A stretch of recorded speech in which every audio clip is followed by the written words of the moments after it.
Hello and welcome to the Sensibly Speaking podcast. This is Chris Shelton, the critical thinker at large. And this is Ruth McLeod, the Southern Atheist.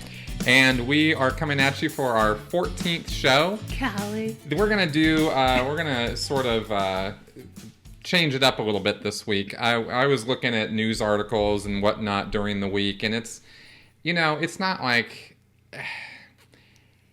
there's been any like gigantic, huge news this week that's a whole lot different from the week before, or the week before, or the week before, or the year before, or the year before. Yeah. I feel like it's sort of the same old song and dance sometimes with these news stories. And as much as I like to rant and rave and we like to, talk about how crazy these things are, because they are, I thought we might try a different theme this week. And we're going to actually go into something about, we're going to talk about hoaxes and coincidences. And so this show is a hoax. You're a hoax. Yeah, that's what we're doing this week. So, and I thought actually, just as a critical thinker, there might be a lesson to be learned in all of this too. Oh, there's always a lesson to be learned. That's right. Always a moral of the story. I thought that, I was going through and doing research for this show this week, and there are some really, really funny, laugh out loud things that have happened in history. Yeah, but there's also some ones that kind of make you question what people were thinking when they bought into some of these things. Oh my goodness. There are some scary ones. There are definitely some lessons to be learned in terms of critical thinking, reason, common sense, and historically, some of these hoaxes are real demonstrations of how people have let their desires, emotions, and passions sort of run away with them because they're so desperate to believe things that really are just insanely outrageous. You kind of have to give it to them on some of them. I mean, people naturally look for patterns in things, and they want things to have happened for some reason. So it's, it's true. It's understandable. Of course. And sometimes. Yes, sometimes. And sometimes maybe not so much. Yeah. Anyway, so I was going through some of these, and we're going to kind of go through history and take a little walk down memory lane here. And this is going to be fun. Look at some of these things. And then also talk about some coincidences in history, because there have been some doozies. Oh, yeah. And that also plays a major role in critical thinking, because accidents happen, random things occur all the time. Yep. And in this world of 8 billion people, the probability of certain things happening is very, very small. But when you magnify that by so many people over so much time, those things are going to happen every now and again. Oh, yeah. There's 8 billion people on this planet right now. Right. So there's definitely lots of chances for something crazy to have happened and to have happened again. Exactly. And conspiracy theorists, my favorite low-hanging fruit of the skeptic world, tend to glom onto these coincidences that happen sometimes. Not the ones we'll be talking about, but just the fact of coincidence. Yeah. And connect dots that don't exist. And I just love pointing out the illogic of that, because it's just so silly. You say conspiracy theorists grab onto them. I'm usually going to be in the camp of, the religious people grab onto them. There are definitely some secular people who grab onto stuff as well. Yeah, very much so. I'm totally guilty of doing that myself. I will grab onto something, and then I've gotten really, really better at kind of backtracking and making sure that what I'm about to post on Facebook or tell a story somewhere is actually true. But yeah, there are definitely a few things that I have carried with me for years that I thought was true that were not. Very much so. Right. And of course, should anybody, want to throw some, judgment around, I am the last person to win an award for common sense with my background. So I've certainly made my share of bad decisions. Oh, we've all been there. On certain things. So I can only look back now with what I'm learning and sort of laugh at the whole thing. But, oh, yeah. But anyway, let's get into some of these hoaxes. The first one is what's known as the Cardiff Giant. And anybody who's looked into hoaxes at all in history is going to be aware of this one because it's one of the most famous in the United States history. And what happened was, this was actually back in the 1860s, in 1869. And this was a 10-foot tall petrified man that was uncovered on October 16th, 1869, behind the barn of William C. Newell in Cardiff, New York, which is why it was dubbed the Cardiff Giant. And P.T. Barnum of Barnum and Bailey fame actually got involved in this, and there's quite a little story to it. Apparently, George Hull was a New York tobacco maker, tobacconist is the word, and he was also an atheist. And he decided, after having an argument at a Methodist revival meeting about the meaning of Genesis 6:4, that he was going to show that biblical reference there says that there were giants who once lived on earth. The Bible says a lot of things. Well, yes, it does. And George got a little bit, got so jacked with this whole thing that he actually went out and hired people to carve a 10-foot, 4.5-inch long block of gypsum that he got from Iowa, and he had this block carved into the likeness of a giant man, and a naked one too, because it had man parts. Yeah, I'm looking at this picture. It's, wow. Someone was very proud of themselves. Somebody was, yeah. Well, he had this transported by rail to the farm of William Newell, his cousin. And by then, by the way, this George Hull had spent $2,600 in getting this done, which is equivalent to $45,000 today. I mean, He really went for it. Yep. So he has this thing buried out in the fields of William Newell's place. Yeah. A year later, Newell hires two guys to dig a well, and they find the giant. So they set up a tent over the giant, and they charge 25 cents for people who wanted to see it. Oh, no. Okay, so I'm reading along with Chris here, and I think I might be on a different article, because it says that one of the men who was digging the well, who found him, exclaimed, "I declare, some old Indian has been buried here." Yeah, that's right. That's right. Did I do that accent good? Oh, that was awesome. Right? That was awesome. So now here's the thing about this. This thing gets dug up, and these scholars, archaeologists at the time, this is 1869. We're not talking about archaeology being as exact a science as it is now. No, it was still very, very new at that time. That's right. But even then, they knew it was a fake. They looked at this thing and said, yeah, I don't think so. Yeah. And some geologists even were like, dude, why were you digging a well here? Yeah. This doesn't really make a lot of sense, right? But theologians and preachers, they loved it. Oh. They were like, oh my God. Literally. Becky. This is it. Yeah. So there was money that traded hands on this. I see and, a syndicate of 5 men headed by a guy named David Hannum actually bought this thing, and they moved it to Syracuse, New York for exhibition. They had crowds coming and checking this thing out, and everybody fell for it. P.T. Barnum gets on the scene. And he offers to buy this thing for $50,000. Wow. Which, again, 1869 value, we're talking about megabucks. That's about $1 million, I think. Yeah, big, big money. They turned him down. So Barnum, Golly. He goes off and has somebody else make another one. No. Yeah, he literally has a guy create a plaster replica of it. What? And he puts his giant on display in New York and then says his is the real one and the Cardiff Giant is a fake.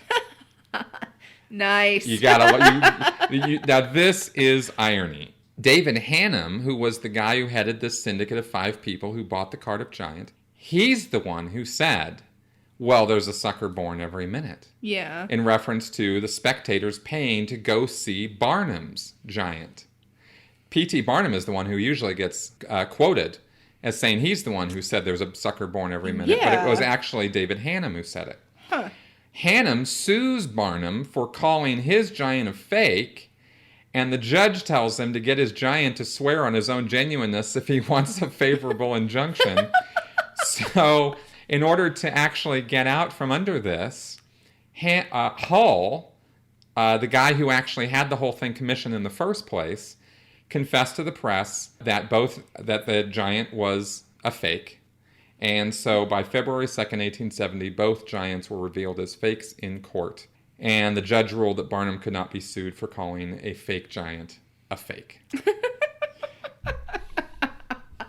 This is hilarious. Isn't it amazing? And seriously, if you guys can just Google this really fast and take a look at that image, wow. It's a little scary.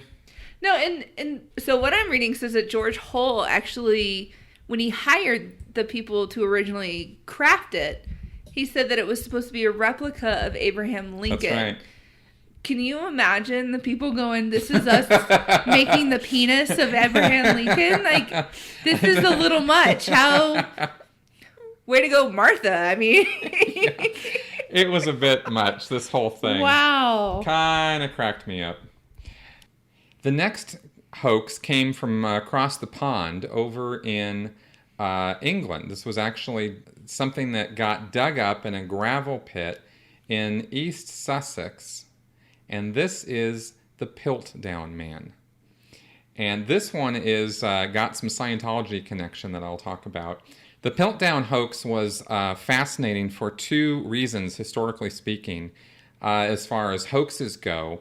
It was prominent because it actually affected the argument of evolution for years. This one's a bane of my existence still. Yes, and it took them over 40 years to figure this thing out. Yeah. Right? So this was a scientific hoax, a paleoanthropological hoax specifically, that actually had legs and ran for quite a while. Mm-hmm. And basically what happened was, on 18 December 1912, Charles Dawson claimed that a workman at the Piltdown gravel pit had given him a fragment of the skull that he presented to the Geological Society of London as an actual skull of an ancient man. Well, the skull had an enlarged jaw and teeth and whatnot, and looked to the people at the time like it was what they were referring to as the missing link. Mm-hmm. Darwin had said, okay, well, we have evolved over all these, millions of years, and so people were like, okay, well, if there was an evolution that occurred, where's the archaeological evidence linking modern man to the earlier versions, from the ape and monkey and that sort of thing, right? Mm-hmm, mm-hmm. That's my layman's understanding of what they were looking for there. Right. And this Piltdown Man was supposed to be that missing link. And the way they put this thing together is that the jawbone that they found was actually very similar to a chimpanzee jawbone, which is sort of what they expected to see, because they expected that there would be this link between apes and humans. And so there should be this combination of a human cranium and an ape-like jaw. And so that actually lent support to the idea that this was something that was real. It sort of played into what they were expecting to find, which is one of the things about critical thinking with this sort of thing that you can't ignore, is if something's too good to be true or is exactly what you're thinking it's going to be, maybe you should have a second or two of reflection on that. Well, I think what it is, he set out to find something, and he had an idea of what he wanted to find. And when you do it that way, you will kind of make what you find into what you want it to find. Does that make sense? Mm-hmm. And I think he really wanted this to be a link. He wanted to be able to move on, and he wanted to make a name for himself just like any other well, it's not totally clear who it was who came up with this as far as a hoax. Mm-hmm. But it's suspected that the guy who found it, Charles Dawson, is the guy who actually hoaxed it in the first place. Right. They don't have that nailed, and there were some other suspects along the line as well, including Sherlock Holmes author Arthur Conan Doyle. Yeah. Might have been involved in this. Apparently he was a frequent visitor to the Piltdown gravel site and was involved in all of this when it was going down. I did not know that information. Yeah, it was kind of interesting. What it ended up being was a combination of an orangutan jaw and a human skull, and then it was sort of painted and brushed, and there was a lot of, at the time, there were a lot of scientists who actually were looking into this pretty closely. Oh, I'm sure. They were really, I think this was prior to carbon dating, so they were, they had whatever tools they had available to them to look into this. But what happened, one of the things that actually shed a lot of doubt on it was the fact that there were other sites, other skeletons being found in China and India and other places of the world where it was the exact opposite of the Piltdown Man. Jaw was very small. It wasn't looking at all like Piltdown Man. Right. And so people were like, wait a second. And so it eventually, but here's the deal. This didn't get found out about and actually nailed, like, conclusively that it was a hoax until 1953. Yeah. Now, I mentioned Scientology earlier. Oh, geez. In a book that L. Ron Hubbard wrote in 1952, 1952, called The History of Man, where L. Ron Hubbard talks about past lives and what has happened to man in the past. He talks about the time period of the Piltdown Man. And he's saying that people have recalled in their past lives incidents of having been people back then who had enormous jaws and great big teeth and would, beat up on people and bite people and things like that. That was a big thing with the Piltdown Man. Wait a minute. I think I dated this guy. And L. Ron Hubbard said that this was scientifically proven as a distinct type of incident that people would find in looking back at their past lives. Wow. And again, the irony is just, you just can't make this stuff up because they were making it up. No, this is literally another indication of people who will look for what they're looking for and find what they're looking for because that's what they're looking for. And the people who say that, yeah, I lived a life like Piltdown Man because they wanted to fit into that category. That's exactly right. Yeah. And it was just amazing because, of course, a year later, Piltdown Man turns out to be an utter hoax. Well, guess what? It's still in History of Man. Oh, jeez. Yeah, still in there. So I still get people who argue with me about evolution who bring this up and say, oh, well, it's all a hoax. No, one idiot decided to do something and scientists knew that it was wrong for a long time. And we have known that it's wrong for a long time. Stop bringing it up. We get it. Some people are douchebags and they just do bad things. And we still have to deal with it in 2015, unfortunately. And we'll still have to deal with it. Yeah. They're never going to let this crap go. And that's unfortunate. It's one of the things about hoaxes and fake stories. And in fact, we're not going to necessarily talk about this as a hoax because it wasn't purposefully put out as a hoax. But that phenomena that you're talking about very much applies to the whole anti-vax movement. Oh, yeah. Right? Because you have one study put out. I mean, this has been traced down ad nauseum. Everyone should be aware of this by now. But there are people who just are diehards on this and will never let this go, that vaccines cause autism. And it's totally, totally discredited. I think the human brain does not like idiosyncrasies. We don't like not knowing why something is happening.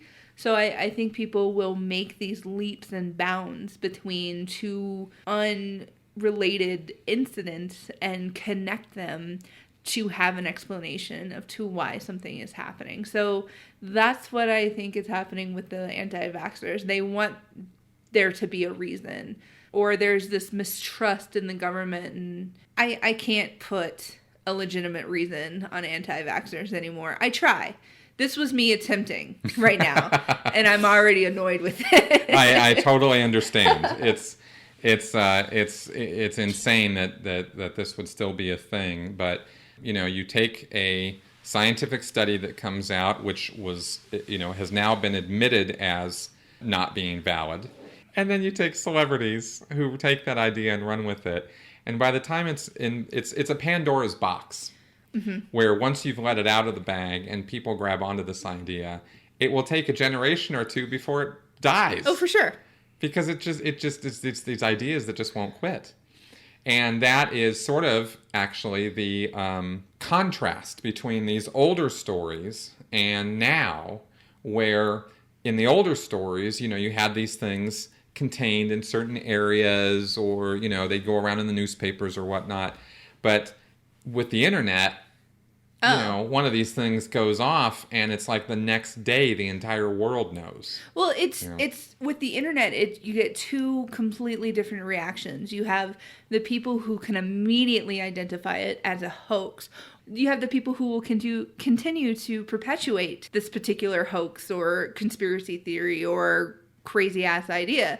So the people who are kind of chilling out in the middle, you have to either get off your ass and do some damn research and figure it out, or, you can just blindly accept that these crazy things are happening, which I totally did for a long time. Yeah. For a bunch of things. The next one is interesting because part of the push on this one had to do also with an appeal to authority. In this case, it was also, again, Arthur Conan Doyle, who decided that he was going to endorse this story. This is the Cottingley Fairies. And this was a story where basically there were 5 photographs taken by 2 girls. Yep. Elsie Wright and Frances Griffiths. And they lived in Cottingley near Bradford, England in 1917. Elsie was 16 and Frances was 9. And they took these pictures with these fairies. They're gorgeous pictures, though. Well, they are nice pictures. I'd hang them up. Whatever. Well, sure. And Arthur Conan Doyle, as a spiritualist, was very enthusiastic about the photographs. Mm-hmm. And he said, well, clearly they're real. Oh, yeah, absolutely. Right? You can't fake a picture. Everyone knows that. And this was back when... Everyone knows that. Yeah, this is back in 1920 for Strand Magazine. He writes, this article about this whole thing. And other people had thought that they were fake, and some people thought that they had accepted them as genuine. And interest in the fairies kind of declined after 1921. But the photographs actually still, kind of had people's attention, and they were still not admittedly a hoax. Not until the early 1980s did these girls admit that they were faked. And even then, they said that they had taken cardboard cutouts copied from children's books at the time. Now, you'd think at the time somebody would have looked at the children's books. How many children's books were out there dealing with fairies? I mean, come on. Yeah. So and of course, probably some of the people who looked at it went, oh, no, I saw that at my book at home, right? So look, it's on page 4, right here. Yeah, exactly. Yeah. But they, anyway, so this carried on, and I think it was the fact that Arthur Conan Doyle lent his name to it that had some believability with the public at large. Yeah, never underestimate someone with power being able to tell you something and you buy it. Tell me about it. All right, now this is a very funny one. Just because this was this pretty much actually falls under a prank, because it wasn't really meant to be taken for real. But it's so damn funny. In 1957, the BBC fooled the entire United Kingdom by airing a documentary with a distinguished broadcaster who narrated this thing. Now, they showed it on April Fool's Day, which should have probably clued some people in, but the timing of it And the way it was presented was all so crafty and so well done that people fell for it. And this is, of course, I'm talking about the spaghetti documentary. Oh, it's hilarious. Where they actually showed spaghetti crops being harvested in Switzerland. And this was on Panorama. Okay. No, okay, you gotta give it to the UK people. They don't have pasta all the time. Actually, it was a bit of a delicacy. It's kind of an then. exotic food. It was. I mean, I know, and they didn't know how it was made. No, well, they literally did not know where spaghetti came from. But they bought that it's coming from Switzerland. Okay, what else? Yeah, and it was on trees. On trees, and you have to pluck it, and you have to let it dry. Yeah, women. They actually showed women harvesting spaghetti strands. Oh, the pictures are from hilarious. Trees. They're hilarious. Yeah, and laying them in the sun to dry. Well, and also it's from BBC. I mean, that's usually where people get a lot of their news. So it's another appeal from authority, isn't it? Well, it was, and Richard Richard Dimbleby, who was the one who narrated the thing, was a distinguished newscaster. Yeah. So it would be like, Walter Cronkite or Ted Koppel or one of these famous, one of these Tom Brokaw who do these news stories. If they got one of them to do this, yeah, you'd be like, oh damn, Well, and see, and that's another thing with the internet right now. I don't know if freaking Brokaw was gonna come on the TV and start explaining stuff to me. I'd be like, is he serious? Let me look this up. They didn't have an opportunity to look it up, and no one knew any better. No, it was you're going to trick an entire freaking nation. They did a masterful job. They really did. And, even now, looking back on this, they even explained how each strand of spaghetti always grew to the same size through years of hard work by generations of growers. So... they're GMOs. That's right. Spaghetti was the original GMO. Oh, I took your. You nailed it. I did. I took it from you. Sorry. No, it's all good. So, So the end of March is a very anxious time for spaghetti harvesters all over Europe. Nice. Because severe frost can impair the flavor of the spaghetti. Wow. Yeah, they really put some imagination into this I thing. have some sun-dried tomato basil pasta. Do you think the BBC would be able to explain to me how that works? I mean, is that from a different tree completely? Or is it from like a vine, like grapes? Oh my God. One last thing on that pasta thing is that people actually called in asking how they could get a pasta tree. And they were told by the BBC to place a sprig of spaghetti in a tin of tomato soup or tomato sauce and hope for the best. That's just mean. There was a lot of UK moms that had a freaking can of spaghetti on their counter or on their porch or something. I know. That's just mean. I know. All right, now you are not going to believe this one because I didn't even tell you about this one. Oh no. All right, this was in New York. And this was awesome. A guy named Joey Skaggs is a professional prankster, and he... What? Yeah, this is what this guy does, right? I want to be a professional prankster. He made waves, posing as an outraged gypsy, hell-bent on renaming the gypsy moth. Okay? What? There was a thing called the gypsy moth. What is a gypsy moth? It's a moth. Oh. Yeah, and he wanted to rename it because he was all pissed, right? I'm thinking it's like a building. Yeah, no, it was a moth, yeah. He would just do these. He'd do these pranks, just these crazy things, right? But the best one ever was the brothel for dogs. Shut up. Yeah. Yes. What? He opened it in 1976 in New York. This was a thing. He actually did this. He ran an ad in the Village Voice offering dog owners a chance to buy their pets a night with alluring companions, including Fifi, the French poodle. What? Yeah. And now, to his surprise, he started getting calls. No. People wanted to drop $50 for his service. No. Right? Yeah. God And damn the media New York. showed up. Reporters showed up with questions. What? And Did he actually have a Fifi? Yeah, and he actually staged a night at his cat house for dogs. What? Oh, yeah. TV stations were actually issuing reports of wanton acts of canine carnality. You know there was a preacher. You know there was a preacher outside. The ASPCA actually launched an investigation. Well, yeah. A veterinarian publicly condemned the brothel, and the New York Health Department raised concerns about Skag's licensing. Were they concerned about doggy STDs or something? Apparently, what? Yeah, this was a thing. And he, of course... Pavo or something? Yeah, he eventually admitted the whole thing was a goof. That's what it is. Well, okay, if he legit had a building and a dog, then it's not a hoax. He legit did this then. Yeah.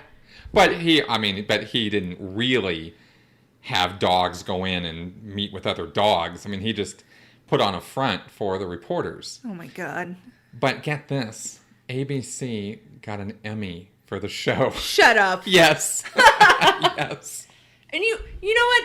I'm sorry. How do you display that one? There's some tour guide going in. This is the Emmy that ABC got for, doggy brothel. Who won? I actually, you know what? No, I want that job. I know, right? Be able to walk around. Wasn't it awesome? This is the Emmy we got for covering wars. Here's the Emmy we got for covering the civil rights debate. Here's this one for doggy masturbation. Seriously. That's right. That's wow. right.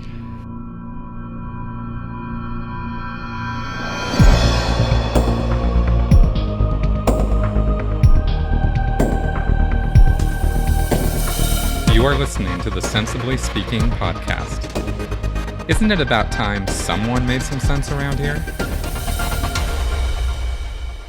Now, this one is fascinating because this one actually strikes right at people who think that they're being critical thinkers when they go on the internet and they go looking for references and links and citing proof of their stories being true. And in this case, you're going to love this one. Oh, I'm excited. Oh my God, this is awesome. Can't wait. The elusive Northwest tree-dwelling octopus. What? Yeah. According to the species' official website, the Pacific Northwest tree octopus is native to the rainforests of Washington State's Olympic Peninsula. Huh? Wait. Huh? Yeah. I did actually say octopus. I'm still stuck on rainforest. Yeah, in the rainforests of the Pacific Northwest live this tree octopus. There's a website that actually talks about this. If y'all can see my face just staring at Chris right now, yeah, it's probably the same you have just listening, just a whole what? It's totally real. It spends most of its time frolicking on treetops and snacking on frogs and rodents. But today, I'm trying to keep a straight face. The arboreal cephalopod faces extinction thanks to rampant predation by the Sasquatch. Shut up. Yeah. No, there's no way someone buys this. The last detail gives away the joke to most people. But not everyone is so discerning. No, there's no way. Yes. There's no way. Yes. No. Yes. What? Yes. Lyle Zapato is the one who came up with this. And he doesn't just throw hoaxes onto the web. He actually links back to dozens of external sites listing everything from short stories about tree octopuses to videos of a baby tree octopus hatching to recipes for cooking them. No. Yeah. And he throws in just enough legitimate links to throw readers off his scent. What a jerk. In fact, every statement is laboriously cross-referenced. Most Wikipedia pages would be lucky to have this many sources. Oh my God. Yeah. Taken together, Zapato's labyrinth of sites can trick even savvy web surfers into thinking this tree-dwelling octopus exists. Okay, first of all, what a stupid concept. I know! It's so stupidly brilliant. But check it out. They did a what? study in 2006 at the University of Connecticut. They did a study that showed 25 out of 25 web proficient middle schoolers totally fell for this. Well, it's middle school. Even when the researchers told them that the tree octopuses don't exist, the students couldn't identify the clues on the site to prove that it wasn't factual. Okay, Connecticut, what the hell? Yeah. Now, this guy also maintains, Zapato also has a site dedicated to promoting the Bureau of Sasquatch Affairs. No. And one that alleges that the nation of Belgium doesn't exist. What? Yeah, he has a site that actually claims that. He says the deceptive branding of Belgium waffles fits into a conspiracy theory. There really is no Belgium. This man is like an evil genius. I know. I know. I absolutely love this. Like, who? Yeah, this is a guy gaming the internet. Did he like get high one night and go, you know what? I'm going to write a story about freaking tree octopi. I'm doing it. Mm-hmm. What? Yeah. Oh, yeah. So, and by the way, I like saying octopi instead of octopuses. I know. Because octopuses sounds wrong and dirty. Octopi sounds great. Like we're going to have some pie. Octopi. They're both correct, grammatically speaking. But octopuses just sounds dirty. Well, I was reading from the article there. I know. And but I did have to laugh because I was actually keeping it with octopuses, thinking the correct term was octopi. No, they're both grammatically correct. Well, there you go. So. But octopi sounds nice. We're going to go have a tree octopi. Are they nut based? Like, would you? When you're I want to know the freaking recipe for tree octopus. What? Yeah. What? Yeah. So, oh, geez. Just so you know, you cannot always trust the internet, even if it has links and references and recipes for how to cook tree octopi. See, that doesn't make it real. And I remember even with Wikipedia, like in college, none of my professors would accept a Wikipedia article as a citation. And now you know why. And now I know why, because, well, I mean, Wikipedia in itself, random people can edit it. That's right. That's exactly right. But, and cite sources that might just not be real sources. Google Scholar, people. That's right. JSTOR, all that. All right. We're now going to go into coincidences, and these are purportedly true coincidences. If some of these have been disproven or shown up to be false, well, I didn't research every single one of them, but I did find some of these quite humorous, quite interesting, and in the name of coincidence, we're just going to roll forward with some of these. Awesome. In 2002, a man was hit by a truck in Finland as he was trying to cross Highway 8 on his bike. 2 hours later, his twin brother was also hit by a truck while trying to cross Highway 8 on his bike. They died within 1.5 kilometers of each other, 2 hours apart.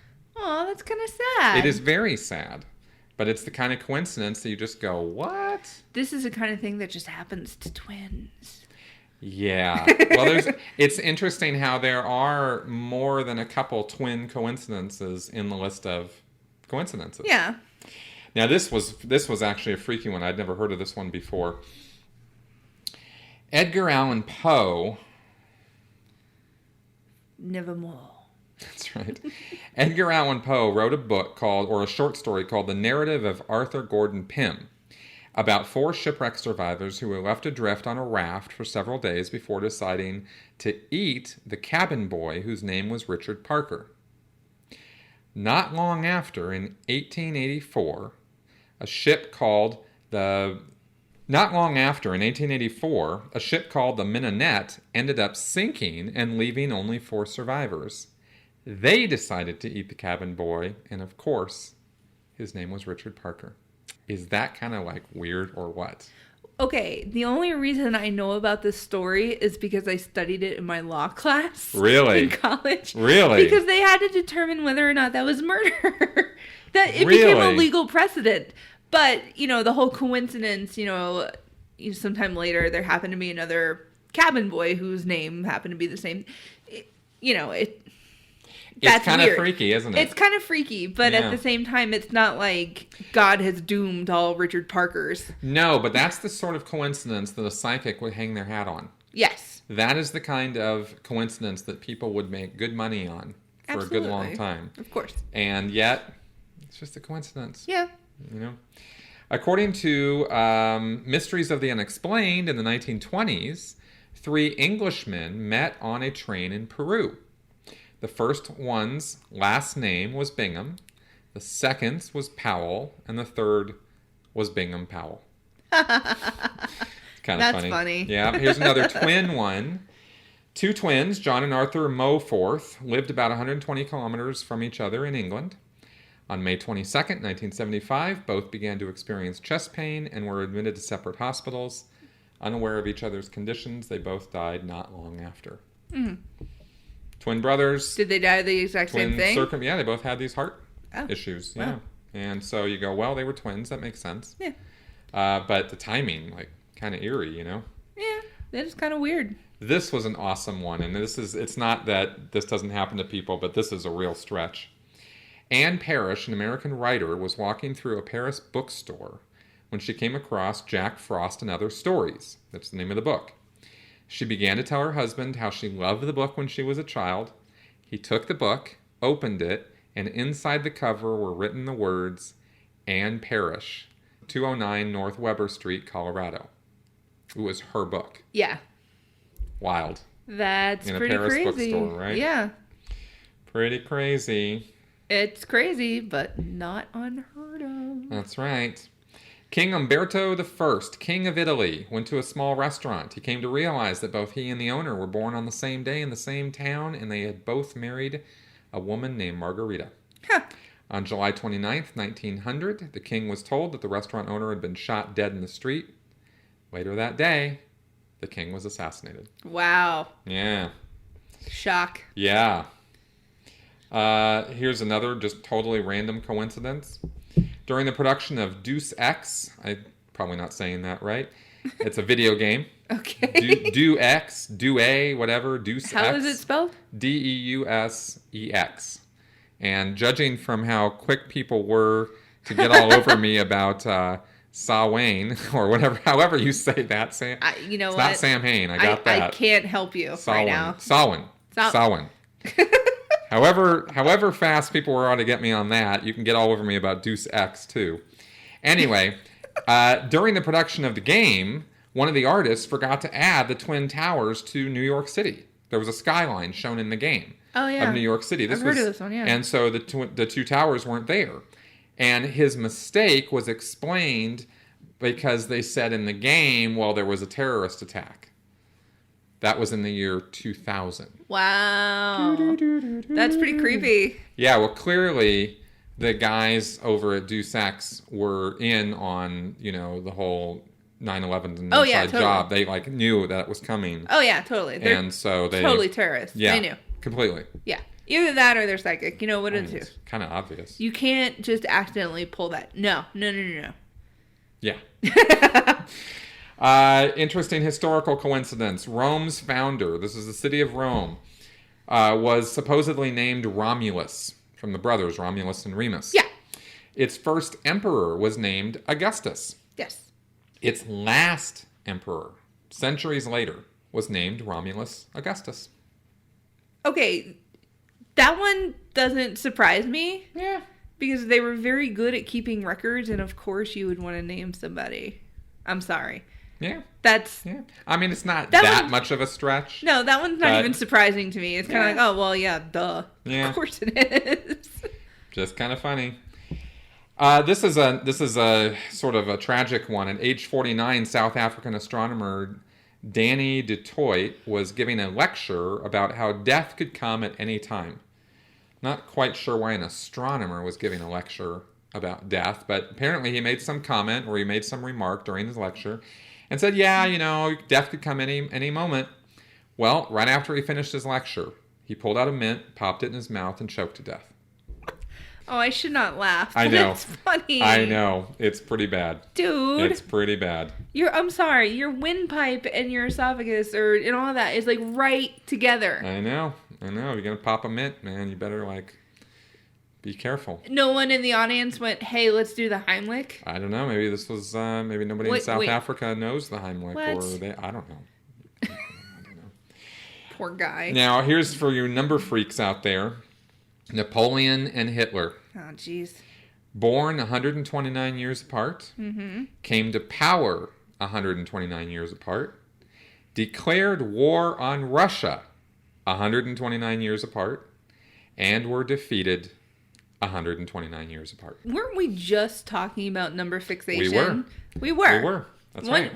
Once you figure out a number and you notice it, and now it's in your head, it's everywhere. You're going to see it everywhere. That's right. For me, it's the number 631. It's either the time is 631, a truck number is 631. I've been on a flight 631. It's everywhere, and it's not because I have angel numbers, as some people call them. And this isn't an angel number thing. This is when you want to try to find some correlation between stuff, it's going to happen. That's right. It's going to happen. That's right. So, Hitler and Napoleon. Yeah, okay. Yeah, destined. Were they both really short? No. No? No. That's another thing people freak out about. I know. He wasn't even short. He wasn't. And that's, these historical bits that just catch on. This is kind of funny. In 1895, there were only 2 cars in the entire state of Ohio until they ran into each other. I did think that was very amusing. Oh, Ohio. Mark Twain, born in 1835 during an appearance of Halley's Comet. Mm-hmm. In 1909, he said he expected to go out with Halley's Comet when it came the following year. In 1910, he died on the day of its appearance. Okay, but how did he die? Do we know? I don't know.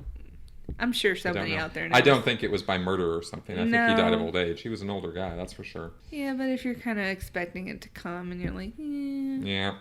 Here is another twins one. Now, this is according to Reader's Digest, so I definitely have skepticism connected with this one. Mm-hmm. But according to Reader's Digest, 2 twins were born in Ohio and separated at birth. Mm-hmm. They knew nothing of each other, but both were subsequently named James. Mm-hmm. They both became police officers and both married women named Linda. Mm-hmm. They both had a son. One named his son James Allen, and the other named his son James Allen with 2 L's. Oh, I thought you were going to say Alan James. Me too. I was going to be really excited. No, they both divorced and remarried women named Betty, and they both had dogs named Toy. Who names a dog Toy? Well, apparently the James brothers. James do. Yeah. Okay, we talked about this one before the show. In 1975, a man was killed by a taxi while riding a scooter in Bermuda. Mm-hmm. 1 year later, the man's brother was killed on the same scooter by the same taxi who was carrying the same passenger. See, it's creepy. That is creepy as all hell, is what that is. It's creepy, but it's also Bermuda. Yeah. So, all of these, we will sprinkle all of these with our doubt dust. Well, no, okay. Because, some of these are like a little bit wild. People go into the whole Bermuda Triangle thing. Whatever. Planes don't get lost in there any more than they do in the entire rest of it. No, what I'm talking about is Bermuda. It's not exactly big. That is true. When did you say this was in the 70s? Yeah, 75, I think. I'm sure they had so many scooters in 1975 in Bermuda. Well, sure, but the fact that the passenger that they did it on the same day, driving the same passenger. Yeah, that's kind of weird. That's kind of freaky. It's kind of freaky. Yeah. But it's not like fate. Well, I no. guess it's all in the eye of the beholder. Uh-huh. All right, last coincidence for the show. During World War I, the British made the passenger vessel RMS Carmania into a battleship. So they took this ship, which was a passenger cruise ship, and they turned it into a battleship. They disguised it as the German passenger liner Cap Trafalgar. That was the name of the German passenger liner. Oh, I hope you messed that one up. On September 14th, 1914, it sank a German vessel off the coast of Brazil.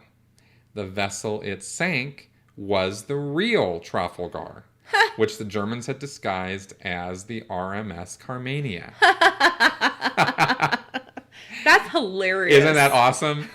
Isn't that awesome? So, there you go. I'm sad people have died in some of these stories and all this, but at the same time, it's freaking hilarious sometimes. Really? Yeah. Some of these are quite tragic, but, coincidence plays a factor in life, and it's not to be ignored. It happens. And I wish that some people were a little more willing to acknowledge the fact that, things just happen. And you know what? And it's okay to be fascinated by the coincidences that we run into. Oh my goodness. And it's so cool to be in awe of these things, these random patterns that just happen. And it's really cool the way our life just randomly works. It is. I think it's amazing. This chance and luck that play a factor in some of the things that happen to us. Mm-hmm. And the way that our courses are determined by not just seemingly random circumstances, but truly random circumstances. Yeah. And some people have a real hard time with that. They want to be masters of their own destiny, or they want to feel like somebody is being a master of their destiny. Yeah, and I can understand that. And I think atheists, especially, what gets put on me a lot is that we're very cynical, and so we don't like to see the beauty in life and things like that. No, I'm totally in awe all the time. All the stuff that you were reading about the coincidences, yeah, I was sitting here going, yeah, great, twins. But at the same time, in my head, I'm going, I cannot believe this stuff happens on a daily basis. Our life on this little blue dot is so cool. But I cannot give a natural explanation to something that is so already awesome in and of itself. And I agree with that.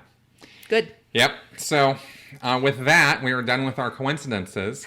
I wanted to give a little preview for next week. We are lining up our very first interview. Yay! And we're both very, very excited about that. A big surprise for next week as to who that's going to be and what that's going to be about. Mystery guest. That's right. Our mystery guest coming up next week. So stay on the lookout for that. And with that, we're going to be wrapping up our show for this week. Yeah. I want to thank you very much for checking in with us and listening to what we have to say. If you have any comments at all, go ahead and leave them in the comments section, either on the YouTube channel or on the sensiblyspeaking.com website. If you have any questions for us, you can always email me at chris@sensiblyspeaking.com or Ruth@sensiblyspeaking.com. And we love to hear from you. Thanks for laughing with us today, guys. Bye-bye.